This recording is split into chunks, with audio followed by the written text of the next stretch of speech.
बिस्मिल्लाहिर्रहमानिर्रहीम। अस्सलाम वालेकुम। एक नौजवान को राह चलते लड़कियों को देखने की आदत थी। उसने एक बुजुर्ग से अपनी परेशानी का जिक्र किया कि जब भी वो बाहर जाता है तो बाजार में औरतों को देखने से बाज नहीं रह पाता और इस खराब आदत को छोड़ना चाहता है। तो क्या करे, इसकी ये बुरी आदत छूट जाए। बुजुर्ग ने एक दूध से भरा गिलास उसे दिया और कहा कि वो बाजार तक होके आए और एक अपने शागिर्द को उसके साथ कर दिया और कहा कि जब भी गिलास से दूध का एक कतरा भी छलके तो उसको सरे आम मारना। नौजवान बाजार गया और दूध का एक कतरा गिराए बगैर वापस आ गया। बुजुर्ग ने नौजवान से पूछा, तुमने बाजार में कितनी औरतों को देखा? नौजवान ने जवाब दिया, मैंने किसी को नहीं देखा।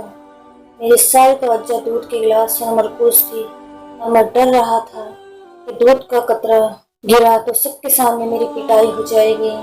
बुजुर्ग ने कहा कि यही हाल एक सच्चे मोमिन का है। एक सच्चा मुसलमान अल्लाह से डरता है और क़यामत के दिन सबके सामने शर्मिंदा होने से डरता है और ईमान वाले कोई गुनाह करने से डरते हैं क्योंकि उनकी तवज्जो आखिरत में हर अमल का जवाब देने की होती है। अल्लाह ताला ने कुरान पाक में ये इरशाद फरमाया, ईमान वालों से कह दो कि वो अपनी नजरें नीची कर लें ताकि वो पाक रहें। बेशक अल्लाह पाक हर चीज़ से बाखबर है। जो डरते हैं, अल्लाह पाक हम सबको हराम चीज़ों की जानिब देखने से बचाए। आमीन।